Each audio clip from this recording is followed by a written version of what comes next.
power, tuning and budgets do not go together. If you try and scrimp and save, it's going to bite you in the arse. Pretty much the most critical part of the engine. I call them the Achilles heel of this engine. If one of these fails, it will take your engine out.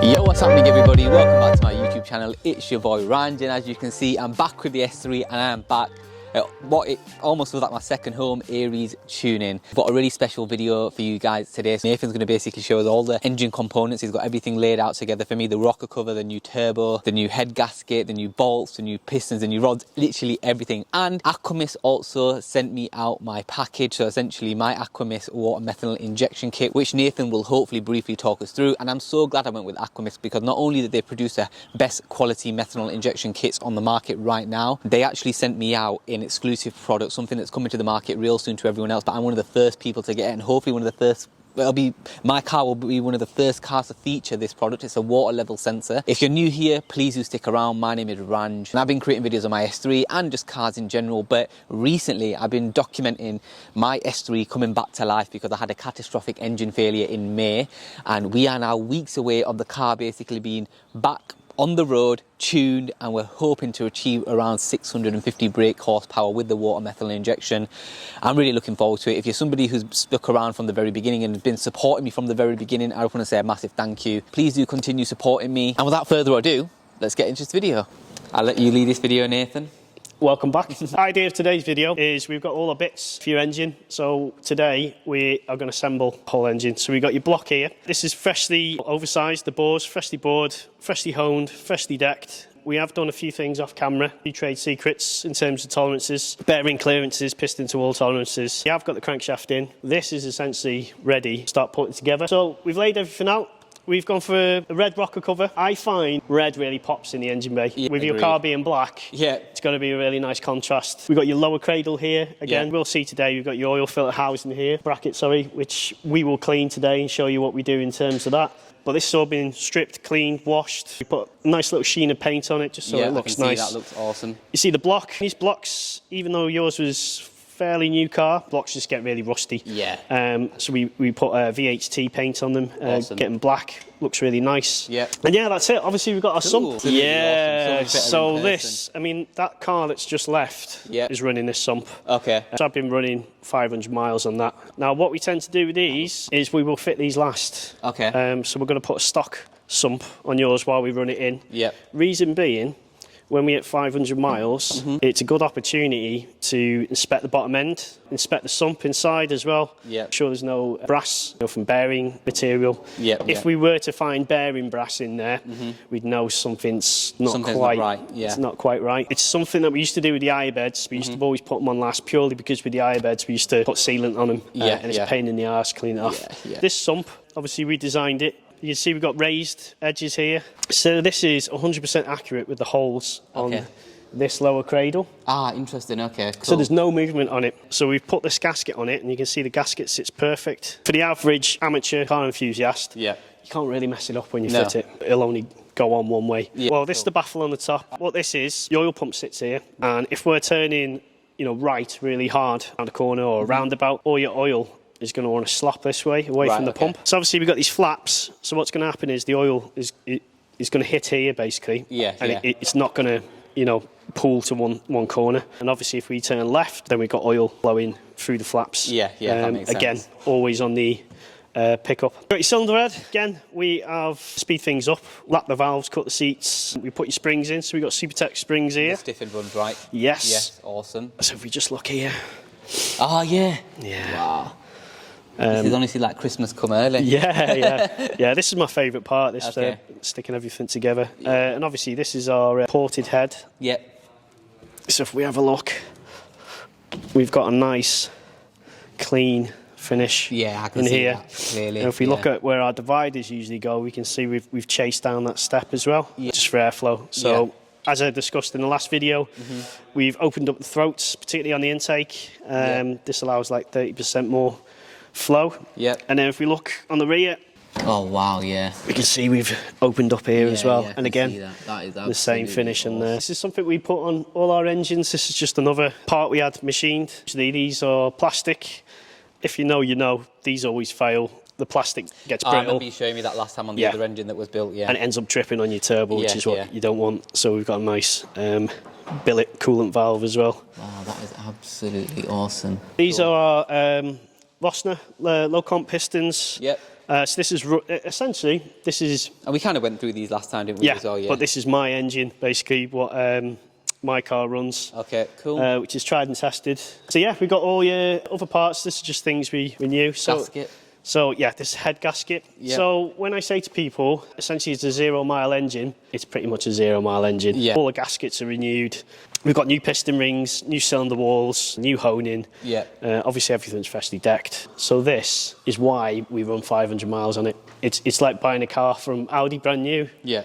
You just don't want to beat it off the bat. You want to, give it those miles to run in. We've got new timing chains, tensioners and guides. We always have the chains soaking in oil overnight. Yep. Awesome. These are your camshafts. Yep. And then you've got your new turbo. Yes, that looks absolutely awesome. 5.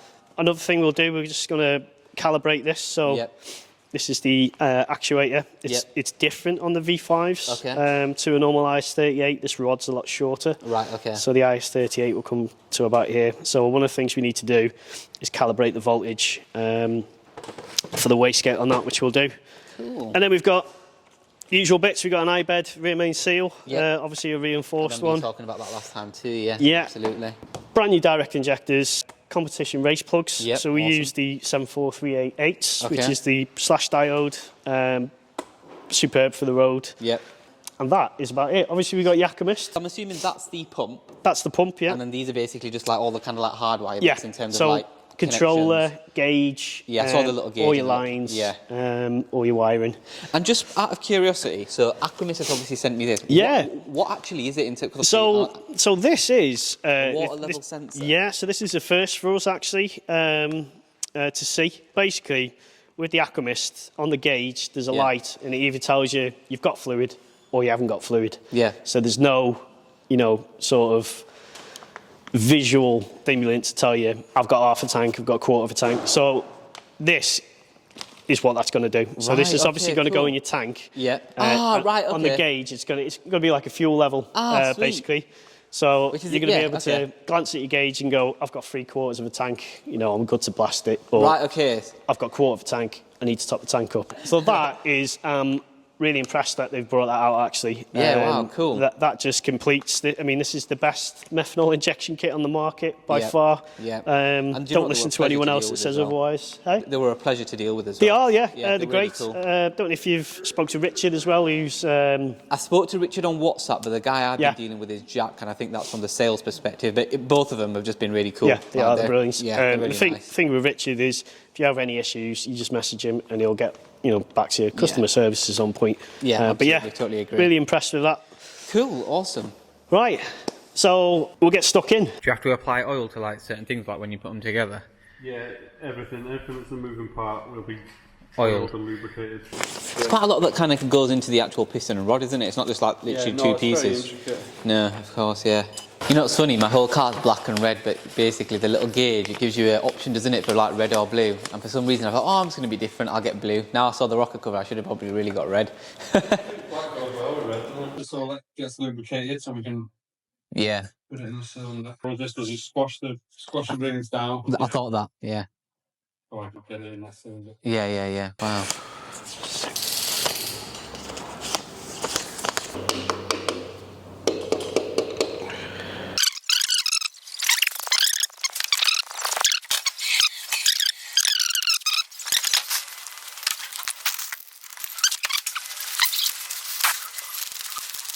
There you can see it's on now, which is absolutely awesome. They get taught to a specific thing, like these bolts? Yes.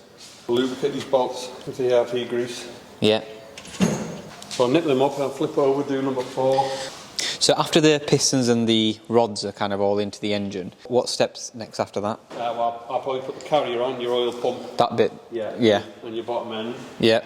Then I'll flip it, we'll put the head on, the cams, hydraulic tappets, I need to collapse and clean. And then we can time it up and put the covers on. Nice. One of the problems that this turbo can give, because it wants to produce so much boost low down, it has a hard time regulating it, so you get a lot of boost creep and surge. Yeah. So they've had a larger wastegate put in. Okay, cool. Oh, which, wow. Yeah, basically helps alleviate that. Do you know my turbo, did that have that feature? It would have had a stock size one. Right, okay. So this is about 2 mil circumference larger. Right, okay. And that just helps regulate boost Yeah, a lot better. Wow, awesome. So what I'm going to do now, I'm just going to calibrate this, bench calibrate this actuator to the wastegate. So what it means is we can just put the turbo on and we know it's in spec straight away. Yeah, okay. Because if you to do that when it's in the car, it's a big faff. It's a big faff, right, okay, fair. So this is more or less stock size. Ah, yeah, it's much bigger. Yeah. The disc. Yeah, and the actual port inside as well will be much bigger. And you said that with the TTV5, essentially, they come with their own kind of like intake pipe, don't they? They don't come with the same one that's with the TTV4. I've got that over there somewhere. Yeah. Yeah. Because when the V4, the guy who I sold it to, he was able to just use his regular, because I think it's obviously it's pretty much a stock turbo, isn't it, the V4 in terms of design, so he didn't have any issues or concerns. So the sort of definition of a hybrid is just a bigger core. A bigger core, yeah. The stock turbo housing. Yeah, and what's this? What is it? Ball bearing? This isn't ball bearing. This is a journal bearing. Journal bearing, that's it. Yeah. But yeah, the Typhoon's a ball bearing. Ball, that's it. Yeah.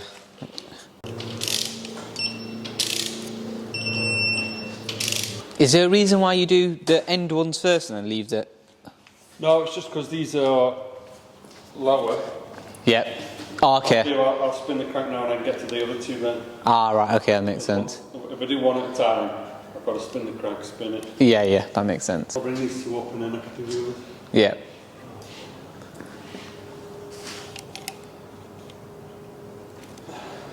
Cool, so the cradle's going on next. Yeah, so they're all tightened. Yeah. Yeah, this, under that time cover, this one. Yeah. So this is a Dazzle head. It's pretty much the most critical part of the engine. Yeah. For the sake of £260. It's worth it, yeah. I mean, we did have recently actually a GTI Performance in where we did a stem seal repair on it. Okay. So we did the top end. Yeah. A week later, the lad's bottom end went. I mean, luckily it was it's a garage we do a few jobs for, because straight away a lot of people would say, well, you were the last guys to touch the car. Yeah. It's just unfortunate. We had to rebuild that engine for him, and what we found is his oil pump had seized. Right, okay. So it just goes to show you. I mean, how important it is. The car was completely fine. He was driving it here, there and everywhere. He was on the motorway one day and then he just started hearing it knocking. Damn. And yeah, unfortunately, that was a new crankshaft, new oil pump, complete new rebuild. Not a position you want to be in, really. No, it's not. So yeah, I mean, there are some people that... reuse. Well, no, they'll modify these pumps, so they'll put a shim, so it produces more pressure. But generally, I mean, I run a stock pump on mine. Yeah. I mean, too much oil pressure is just as bad as too less oil pressure. So this is what they call the oil filter housing bracket. So this big bulbous silver thing is an oil cooler. So we've actually got coolant passing through this, which cools the oil. This is quite an important bit of the engine. I mean, we've got our oil pressure sensors. So we've got our reduced oil pressure and our main oil pressure. Now, these don't actually read oil pressure, they're trip switches. So when oil pressure gets to below a certain threshold, these will trip and prompt you on your dash. We've got this nozzle here. This is what we call a piston cooling nozzle. So I don't know if Dave pointed out to you. We've got piston coolers underneath the pistons, and at a certain RPM and load of the engine, this valve will activate, and it will send oil to those piston cooling jets, which will spray oil underneath on the underside of the pistons and cool the pistons down. So if you look here, actually, so this will all have to be cleaned out. Okay. So this is coolant residue, really. Right. Okay. But we'll clean all this out. We'll replace this gasket as well. Yeah. And this one as well. This is the one that bolts to the block. Right. Okay. So we've got our new gasket set here. Yeah. Now, the little critical thing let me just get a screwdriver. So I don't know if you can see that, this little valve here. I can, yeah. So if we just pop this out, so this is what we call a pressure relief valve. Okay. So what we're checking for, ah, yes, I can see that. Yeah. is it springs back, so we've got nice movement. Yeah. If this is seized or partially seized, if it's stuck open, we're going to have a loss of oil pressure. If it's stuck closed, we're not going to get any oil on the underside of them pistons. Right, okay. And pretty soon, those pistons will overheat and ruin your bores. Where this oil filter bracket fits, Okay. and this is where our piston oil is injected. And you can see this gallery that goes all the way along here. Yes, I can. This is the switch, pressure switch that monitors that. Yeah. So typically, if we've got an issue with this piston cooling, we'd have a reduced RPM warning on the dash. Yeah. So this gallery here branches off to all 4 piston nozzles. So that's why it's critical that we've got good flow. Yeah. The valve's working, the nozzle actuator's working. Yeah. But again, it's just something that's quite intricate on the engine that unless you know, you wouldn't know. Yeah, of course. And if you overlook that and you go through all this hassle of building this engine, it could end in tears. That's so interesting that I didn't actually know that. Again, the oil actually feeds through there. So what we're going to do with this now, because it is a bit, tatty, we just want to run a wire brush over it, give it a clean it all back. We'll run some brake cleaner through, make sure there's no blockages. And as I said, this coolant gallery here, we'll just give that a clean out. Cool. It is just chalky coolant residue. And then once we're happy with that, we can put it back on. One thing we'll have to do is drain that fuel out your tank. Ah, yes. Yeah. The race fuel. Yeah, we'll just purge it through. And put some momentum in it for now, just for running. Yeah, of course.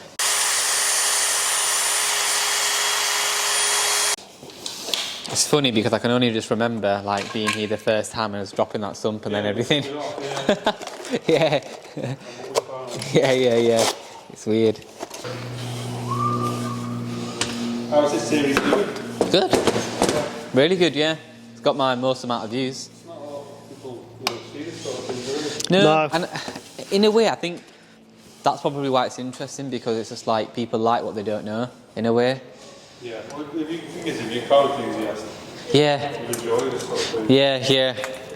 And there's a difference between these studs and like the regular studs, like basically these have like a higher utensile strength. Yes, they've got a slightly better torquing capacity. Right, okay.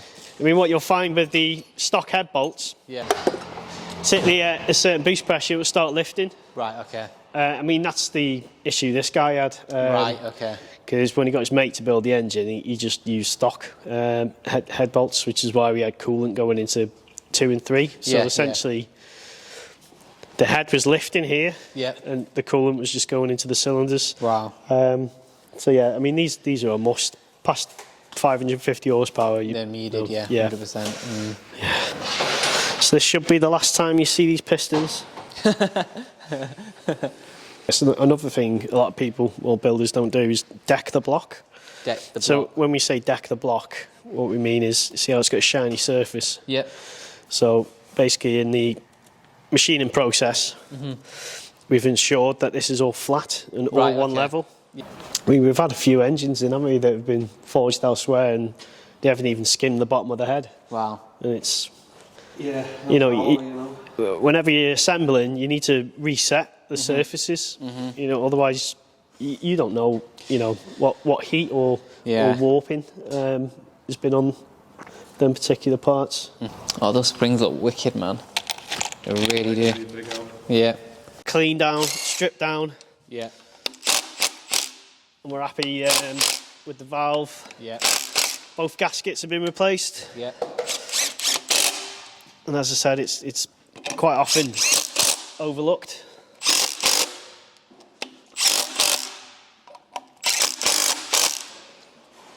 It's quality, innit? It's just quality over quantity, really. Yeah, it's just the small details matter a lot.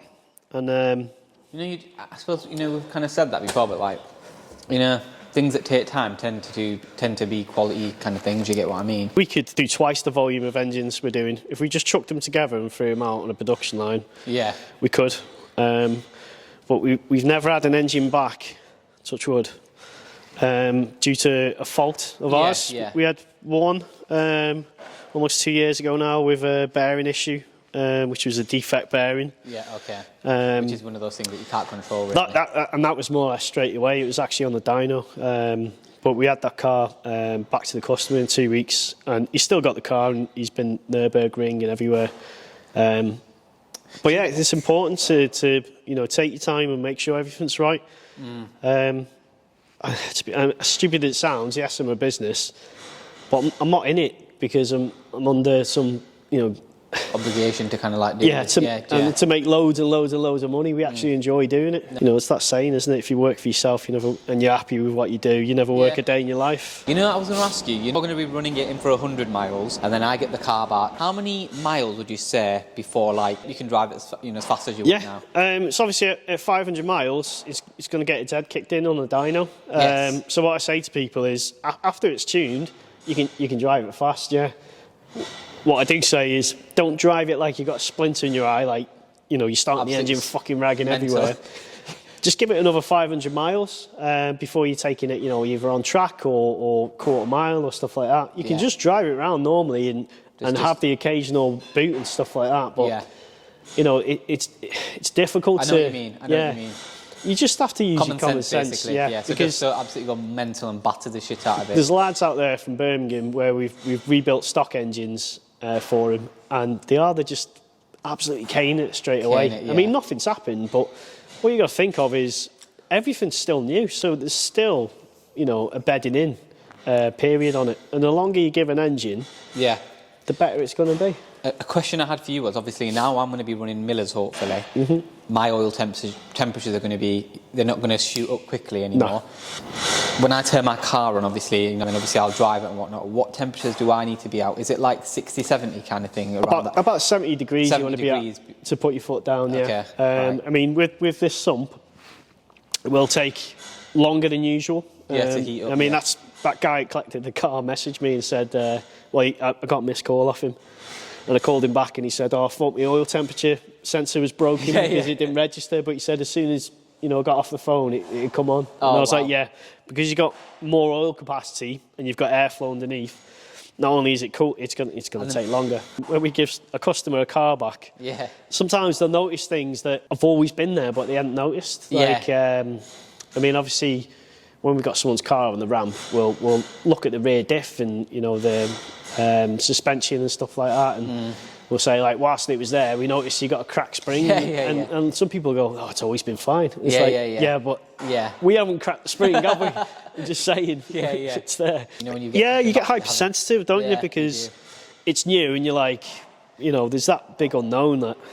But it's quite interesting, I think, for me to have kind of seen this whole process, because I think it fills me, it does kind of build the confidence in yourself, because it's like, not only just from the time perspective, but just to see everything. And had all of this not been explained to me so thoroughly, then I probably might have been a little bit nervous, getting the car back, because you're a little bit like, what's this, what's that? But I hope that's the same for anybody who watches it. It is. Really. I mean, as I said in the last video, we're probably one of the most open garages. I mean, anyone can come at any time and see where we are with anything. It's not like we hide anything or... No, of course, Right, this is what annoys me as well. So with all our builds, we always put new direct injectors in. I didn't know that. These are, I call them the Achilles heel of this engine, because if one of these fails, it will take your engine out. So you get people that obviously spend all this money to have an engine built, and they'll just put their old injectors in, which is just insane. Am I right thinking that last time we said that there's a series of direct and multi-port, so we've got another set of injectors. Will they be replaced as well, wouldn't you? Yes. So everything, essentially all the injectors are replaced? Yes. Okay, cool. So your top injectors, we'll put larger injectors in. Yeah, so there's 4 at the bottom then?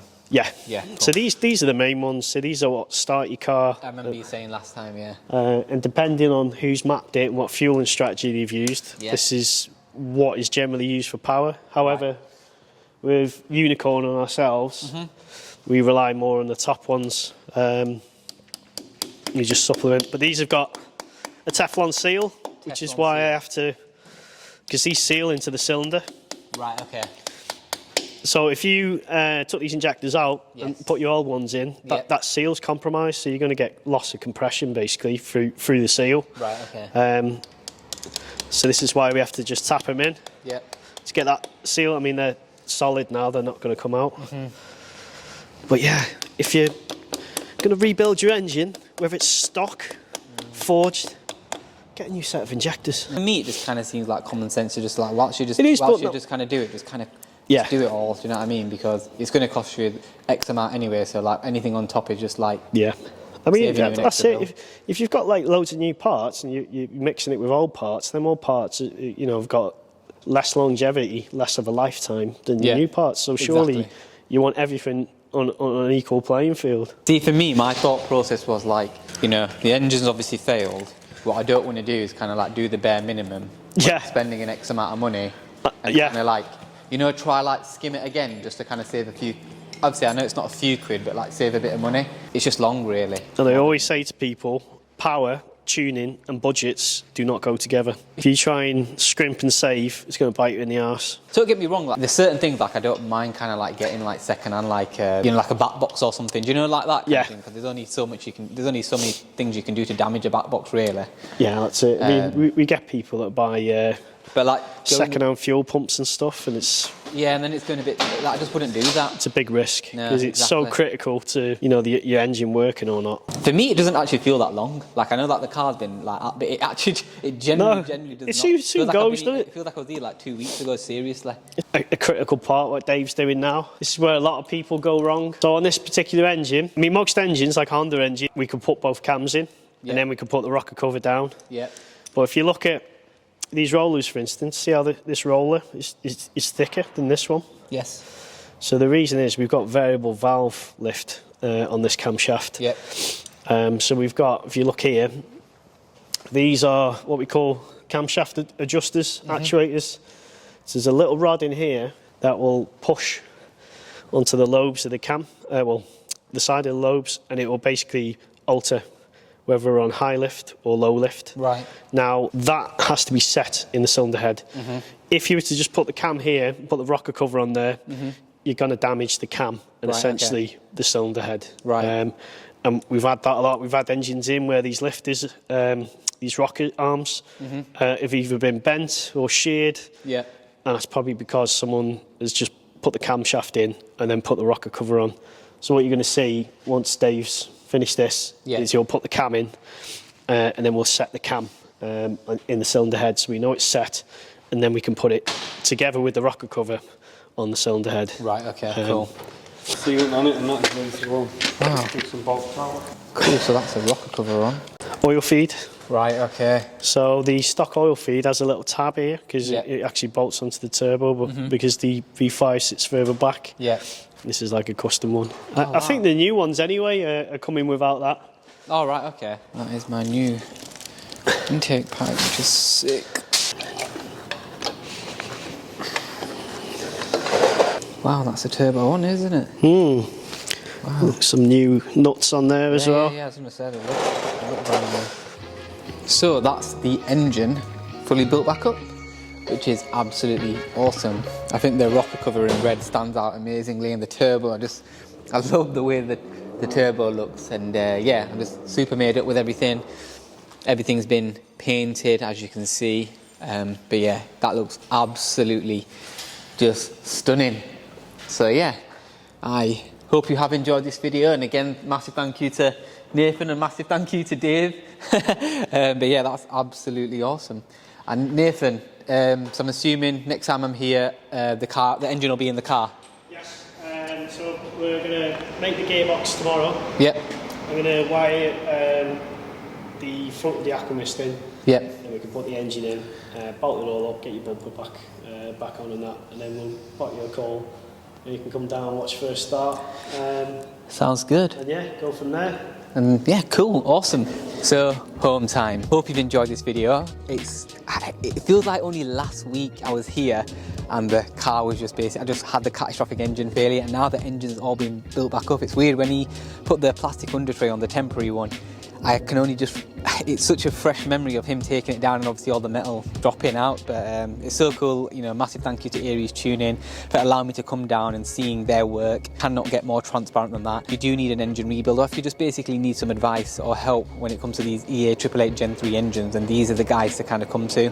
Dave and Nathan are absolutely amazing, super nice guys, super friendly and really approachable, which is what you want when you're spending all that money. So next time so it'll be next week I pop down and the car will basically be alive. The engine will be running hopefully, and then I'll book in to get some tuning done from Unicorn. So the car is on stock suspension right now, so that's the last part of the puzzle. Once that's done, I'll be able to sort it out. But KW, ST, they're just taking the mix. I don't really know what I'm going to do right now. If you've enjoyed this video, please give it a thumbs up, because it really helps out the video, helps out my channel in terms of the growth and the algorithm, so I really appreciate it if you would give it a thumbs up. Please do share this video. Comment if you've got any questions or any thoughts. It'd be interesting to know what you think, and I think the engine looks awesome. Let me know what you think, and if you are new here, please do subscribe to my YouTube channel and hit that bell icon for future notification. If you want to follow me on Instagram, TikTok or Facebook, it is the same kind of handles, S3Ranj. And if you have been supporting me from the very beginning, I just want to say a massive thank you. We're so close to 4,000 subscribers that now I don't even want to focus on that. I just want to focus on enjoying the car, creating good content and just enjoying the journey. So listen, until next time, take it easy. Peace.